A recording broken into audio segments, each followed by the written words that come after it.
السلام علیکم ورحمۃ اللہ وبرکاتہ۔ الحمد للہ رب العالمین، والصلاة والسلام علی اشرف الانبیاء والمرسلین وعلی آلہ وصحبہ اجمعین۔ آج ہم انشاءاللہ تعالی سیرت النبی صلی اللہ علیہ وسلم میں آپ صلی اللہ علیہ وسلم کی زندگی کے بالکل آخری کام دیکھیں گے۔ آپ صلی اللہ علیہ وسلم کو جب اندازہ ہو گیا کہ اب دنیا سے جانے کا وقت آ گیا ہے، تو ہم نے لاسٹ سیشن میں دیکھا کہ آپ صلی اللہ علیہ وسلم نے مسجد میں کھلنے والے تمام دروازوں کو بند کروا دیا سوائے حضرت ابوبکر صدیق رضی اللہ عنہ کے، اور اسی طرح وصیتیں لکھ کر دیں، لوگوں کو تحریر لکھ کر دی، ساتھ ہی احکامات بھی دیے کہ میں تمہیں 2 چیزیں چھوڑے جا رہا ہوں، جب تک انہیں مضبوطی سے پکڑے رکھو گے تو گمراہ نہیں ہوگے، یعنی کتاب اللہ اور میری سنت۔ آپ صلی اللہ علیہ وسلم کو زندگی سے جاتے ہوئے بھی اسی بات کا احساس تھا کہ آپ اور میں اپنی ذات کو، اپنے ان جسموں کو جہنم سے بچا لیں، ہم زندگی اللہ کے نبی صلی اللہ علیہ وسلم کے بتائے ہوئے طریقے، ان کی دی ہوئی شریعت کے مطابق گزاریں۔ اللہ کے نبی صلی اللہ علیہ وسلم کی مرض کی شدت کے باوجود آپ نماز خود پڑھایا کرتے تھے۔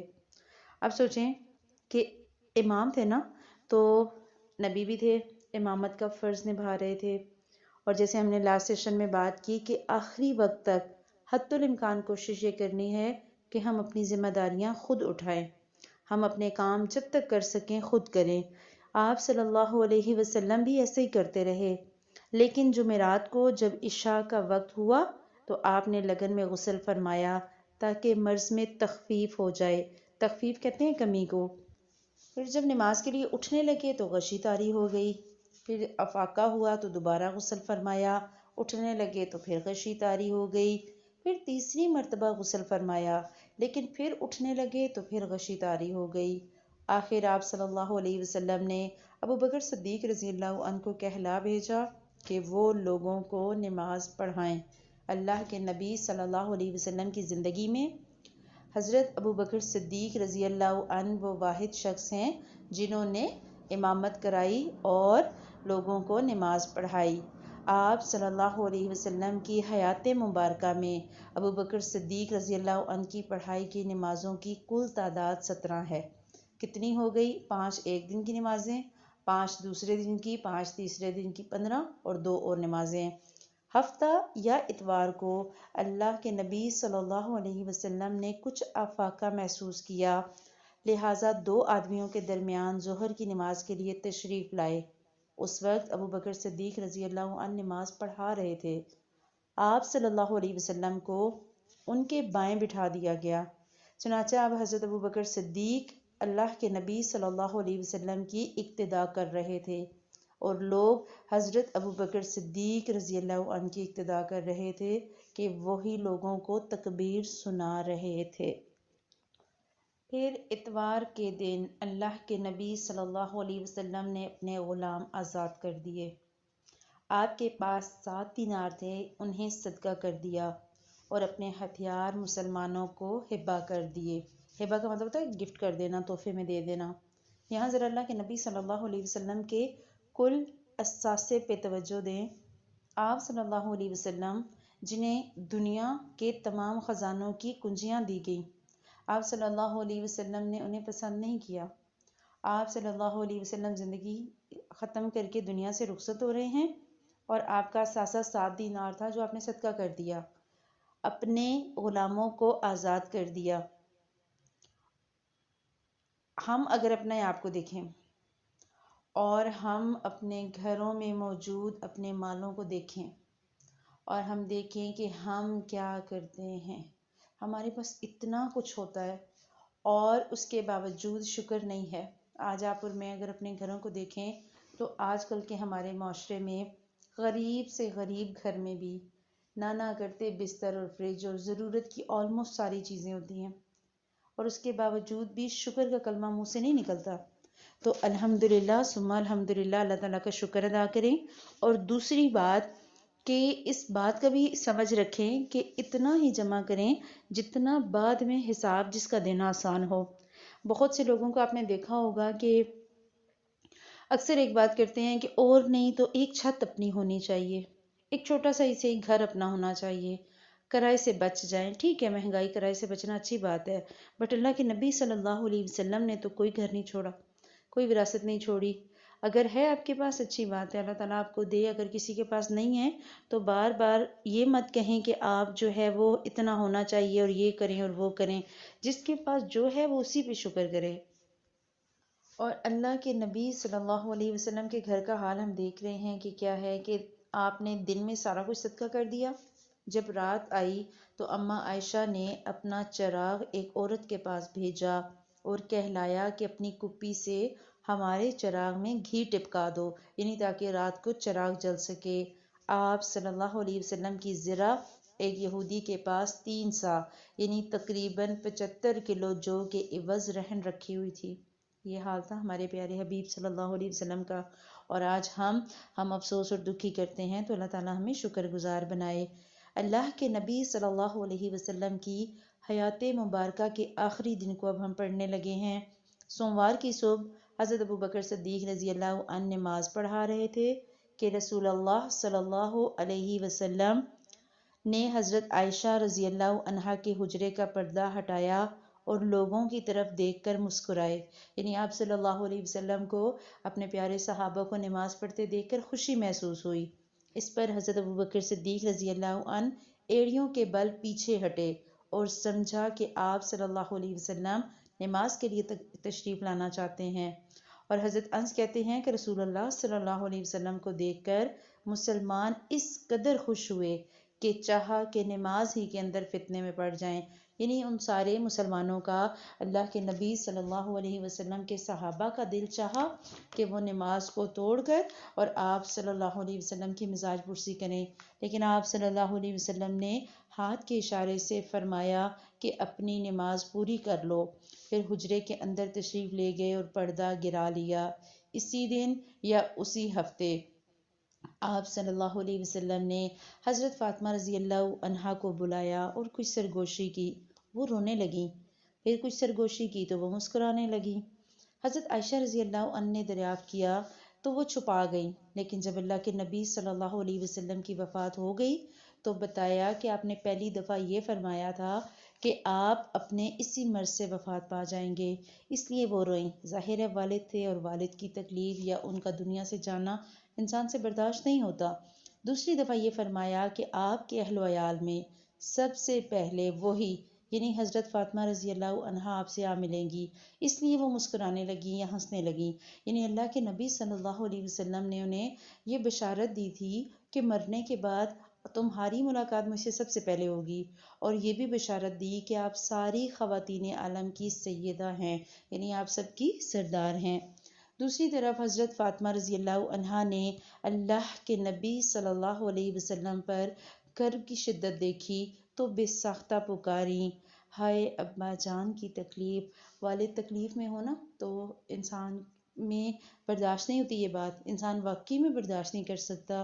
اور محبت اتنی زیادہ ہوتی ہے والد سے کہ آپ اس کو شدت کو محسوس کر رہے ہوتے ہیں. اور جب حضرت فاطمہ نے دیکھا ہوگا تو ان سے بھی واقعی میں برداشت نہیں ہوا ہوگا. اللہ سبحانہ و تعالی ہم سب میں سے جن کے والد زندہ ہیں ہمیں انہیں خوش رکھنے والا بنائے، اور جن کے والدین دنیا سے چلے گئے اللہ سبحانہ و تعالیٰ ان پر رحمتیں کریں، اور ہمارے پیارے نبی صلی اللہ علیہ وسلم پر لاکھوں کروڑوں درود و سلام کہ آپ صلی اللہ علیہ وسلم کی بیٹی نے جب ان کی تکلیف دیکھی تو ایک دم پریشان ہو گئی اور انہیں وہ جو تکلیف تھی وہ محسوس ہوئی. آپ صلی اللہ علیہ وسلم نے حضرت حسن اور حضرت حسین رضی اللہ عنہما کو بلا کر چوما اور ازواج مطہرات کو بلا کر واعظ و نصیحت کی.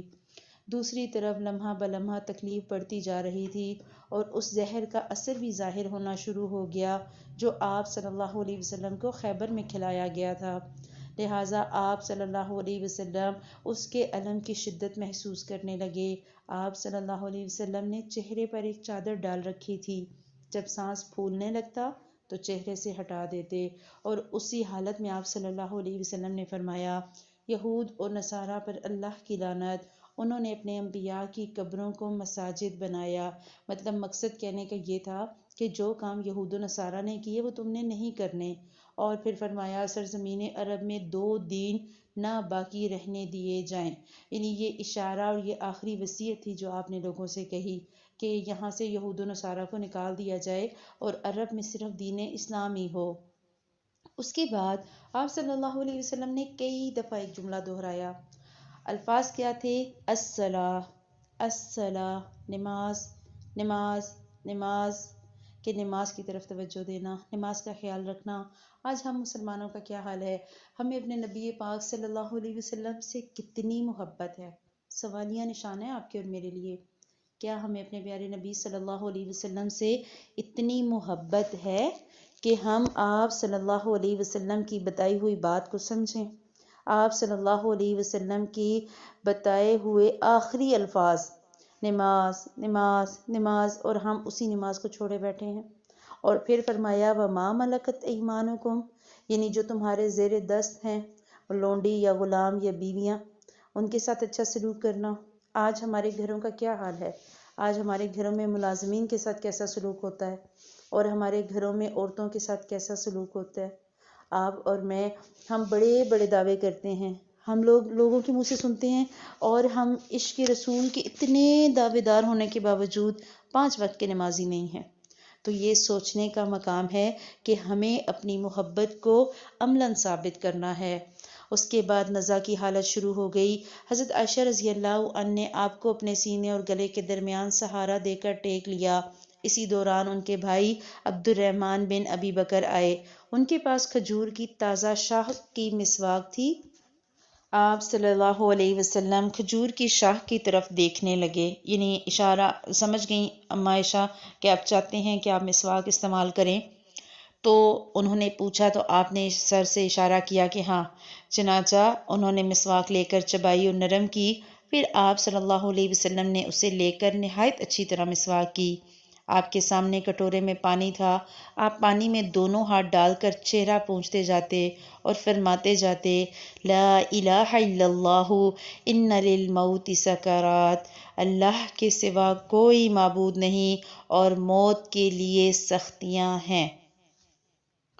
اور میرے خیال میں آپ لوگوں میں سے موسٹلی لوگ ایسے ہیں کہ جنہوں نے دعاؤں والے گروپ میں دعا ایک یاد کی ہے کہ رب اعنی علی غمرات الموت و سکرات الموت، کہ اے اللہ موت کی سختیوں سے، موت کی تکلیفوں سے میں آپ کی پناہ چاہتی ہوں، تو دعا کو اس کو پڑھا کریں۔ پھر آپ صلی اللہ علیہ وسلم نے دونوں ہاتھ یا انگلی اٹھائی، نگاہ چھت کی طرف بلند کی اور دونوں ہونٹوں پر کچھ حرکت ہوئی۔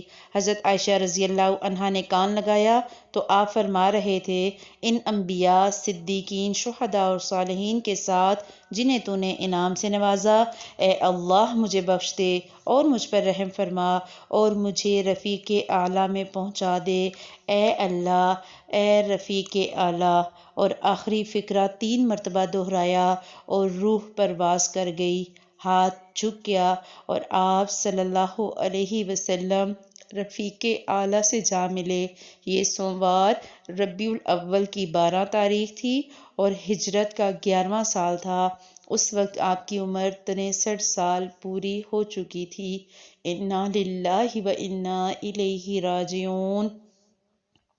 یہ تھا آپ صلی اللہ علیہ وسلم کی زندگی کا سفر۔ آپ صلی اللہ علیہ وسلم کی 63 سال کی زندگی کو ہم نے 364-65 صفحوں میں پڑھا۔ آج پڑھتے ہوئے بھی محسوس ہو رہا ہے نا ایک تکلیف۔ آپ صلی اللہ علیہ وسلم دنیا سے چلے گئے۔ آپ جیسا شفیق اور مہربان کوئی نہیں تھا، آپ جیسا غم گسار کوئی نہیں تھا، آپ جیسا امت کا خیال رکھنے والا بھی کوئی نہیں تھا۔ اور آپ صلی اللہ علیہ وسلم کا جانا اس وقت صحابہ کے دلوں پر کیا کیفیت بنا گیا ہوگا، آپ اور میں شاید اس کا اندازہ بھی نہیں کر سکتے۔ ہمیں پڑھتے ہوئے دکھ ہو رہا ہے، ہم پڑھتے ہوئے فیل کر رہے ہیں جیسے ہم وہاں موجود ہوں، لیکن جن لوگوں نے آپ صلی اللہ علیہ وسلم کے ساتھ ایمان کی بہاریں دیکھیں، ہجرت کے سفر دیکھے، مکہ کی تکلیفیں دیکھیں اور مدینہ کی رونقیں دیکھیں، ان لوگوں کا کیا حال ہوگا۔ اللہ سبحانہ و تعالیٰ سب سے راضی ہو، رضی اللہ عنہم ورضوا عنہ، اللہ تعالیٰ ان سے راضی ہو اور وہ بھی اللہ سے راضی۔ اس سے آگے کا سفر انشاءاللہ تعالیٰ اگلے سیشن میں پڑھیں گے۔ اللہ سبحانہ و تعالیٰ سے دعا کرتے ہیں اللہ تعالیٰ اپنے پیارے حبیب صلی اللہ علیہ وسلم پر ہماری طرف سے لاکھوں کروڑوں درود و سلام بھیجے۔ اللہم صلی علی محمد وعلی آل محمد کما صلیت علی ابراہیم وعلی آل ابراہیم انک حمید مجید۔ اللہم بارک علی محمد وعلی آل محمد کما بارکت علی ابراہیم وعلی آل ابراہیم انک حمید مجید۔ سبحانک اللہم وبحمدک نشہد ان لا الہ الا انت نستغفرک ونتوب الیک۔ السلام علیکم ورحمۃ اللہ وبرکاتہ۔